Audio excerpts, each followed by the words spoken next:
Salut tout le monde et bienvenue sur Futur Riche. Dans cette vidéo, nous allons parler d'une question que beaucoup de gens se posent. Comment épargner 10 000 € en un an? Économiser de l'argent peut sembler difficile, mais avec les bonnes stratégies et habitudes, c'est tout à fait possible. Dans cette vidéo, nous allons vous donner les clés pour y parvenir.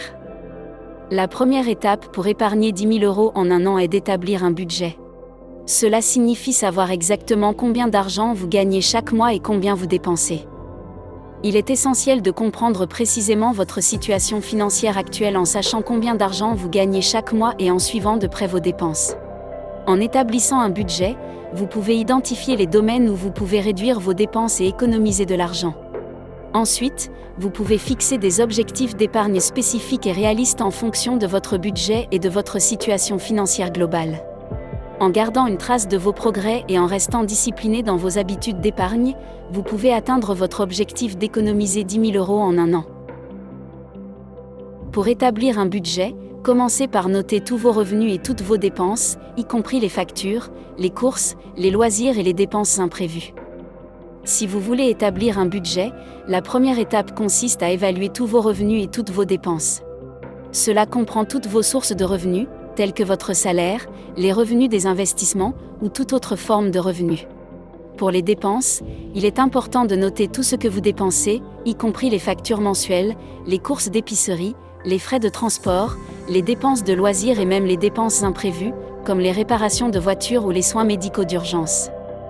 Il est également important de classer vos dépenses en catégories, telles que les dépenses obligatoires et les dépenses discrétionnaires. Les dépenses obligatoires comprennent les factures, le loyer ou l'hypothèque, les assurances, les prêts, et toute autre dépense qui doit être payée chaque mois. Les dépenses discrétionnaires comprennent les dépenses facultatives, comme les repas au restaurant, les achats de vêtements et les voyages. Une fois que vous avez noté toutes vos dépenses, vous pouvez commencer à comparer vos revenus et vos dépenses. Si vos dépenses dépassent vos revenus, vous devrez réduire certaines dépenses discrétionnaires ou trouver des moyens d'augmenter vos revenus. Si vos revenus dépassent vos dépenses, vous pouvez commencer à planifier des objectifs d'épargne pour atteindre vos objectifs financiers à long terme. Ensuite, examinez vos dépenses pour voir où vous pouvez réduire ou éliminer des dépenses non essentielles. Par exemple, vous pourriez peut-être réduire vos dépenses en matière de divertissement ou de restaurant. Une fois que vous avez établi votre budget, vous pourrez mieux contrôler vos dépenses et épargner plus d'argent. Une autre façon d'économiser de l'argent est de réduire vos factures mensuelles. Par exemple, vous pourriez réduire votre facture d'électricité en éteignant les lumières et les appareils électroniques inutiles ou encore en isolant vos portes et fenêtres. Vous pouvez également économiser de l'argent sur vos factures d'eau en installant des économiseurs d'eau, en réduisant le temps de douche ou encore en arrosant votre jardin tôt le matin ou tard le soir. De même, vous pouvez économiser sur les factures de téléphone, d'Internet et de télévision en recherchant des offres moins chères ou en renégociant votre contrat avec votre opérateur. Il existe une autre stratégie pour atteindre votre objectif d'épargne de 10 000 € en un an, qui consiste à investir votre argent. Bien que l'investissement puisse sembler intimidant pour certaines personnes, c'est en fait un excellent moyen de faire croître votre argent sur le long terme. Il y a plusieurs options d'investissement disponibles, y compris les actions, les obligations, les fonds communs de placement, les investissements immobiliers, et bien plus encore.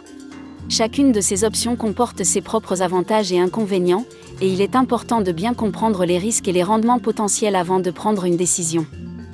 L'un des avantages de l'investissement est que vous pouvez réaliser des rendements plus élevés que si vous gardiez votre argent dans un compte d'épargne traditionnel. Cependant, il est important de garder à l'esprit que l'investissement comporte également des risques, notamment la possibilité de perdre une partie ou la totalité de votre investissement.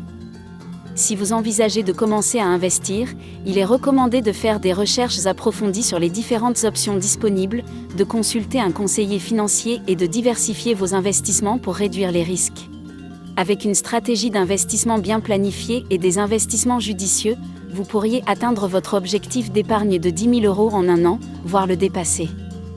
Vous pouvez commencer par investir dans des fonds indiciels, qui sont des portefeuilles diversifiés qui suivent la performance d'un indice boursier. Ces fonds sont souvent moins risqués que les actions individuelles et peuvent offrir des rendements intéressants sur le long terme.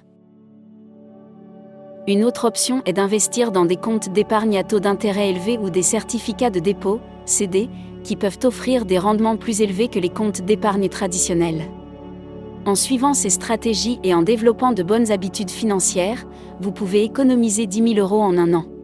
N'hésitez surtout pas à partager votre stratégie dans les commentaires. Merci d'avoir regardé cette vidéo et n'oubliez pas de vous abonner à notre chaîne pour plus de conseils sur les investissements et la finance personnelle.